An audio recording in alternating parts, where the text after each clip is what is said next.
বঙ্গোপসাগরে সৃষ্ট লঘুচাপে উত্তাল সাগর। বিশাল ঢেউ আর প্রবল বাতাসের তোড়ে টিকতে পারছে না মাছ ধরার ট্রলার। হঠাৎ বৈরী আবহাওয়ায় প্রাণ বাঁচাতে জাল দড়ি নিয়ে উপকূলে ফিরে আসতে বাধ্য হয়েছে বরগুনার হাজার হাজার জেলে।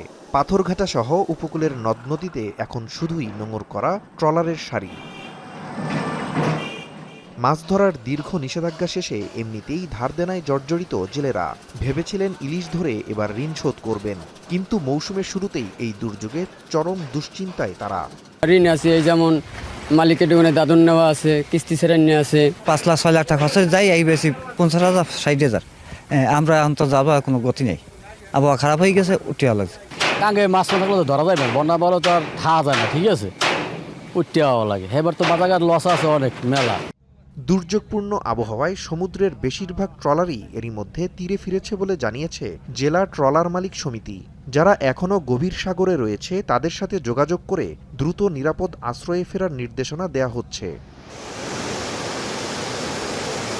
এদিকে লঘুচাপের প্রভাবে সাগর ও নদনদী উত্তাল হয়ে ওঠায় পটুয়াখালীতে মাঝারি বৃষ্টিপাত হচ্ছে। দমকা ও ঝড়ো হাওয়ায় ফুঁসে উঠেছে সমুদ্র। জীবন ও সম্পদ রক্ষায় মাছ ধরার ট্রলার নিরাপদ আশ্রয়ে ফিরেছে। আর্থিক লোকসানে দিশেহারা হাজারো ট্রলার মালিক ও ব্যবসায়ী সহ মৎস্য শিল্পের সঙ্গে জড়িত সবাই। ওয়েদারের কারণে মাছ হয় না সাগরে, বোটগুলো সম্পূর্ণ ঘাটে উঠিয়েছে।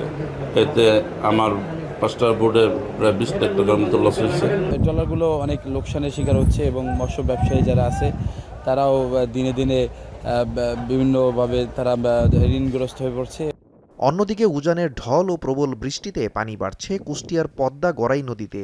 তবে এখনও পানি বিপদসীমার ওপর দিয়ে প্রবাহিত হয়নি, যদিও আগামী 24 ঘন্টায় পানি বাড়ার আশঙ্কা করছে পানি উন্নয়ন বোর্ড।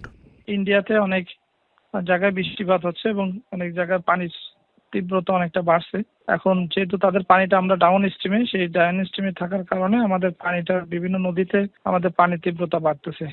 প্রকৃতি শান্ত না হওয়া পর্যন্ত আর সাগরে যাওয়ার উপায় নেই উপকূলের শ্রমজীবীদের। লোকসানের পাল্লা ভারীর আশঙ্কা রয়েছে মৎস্যজীবী ও ট্রলার মালিকদের।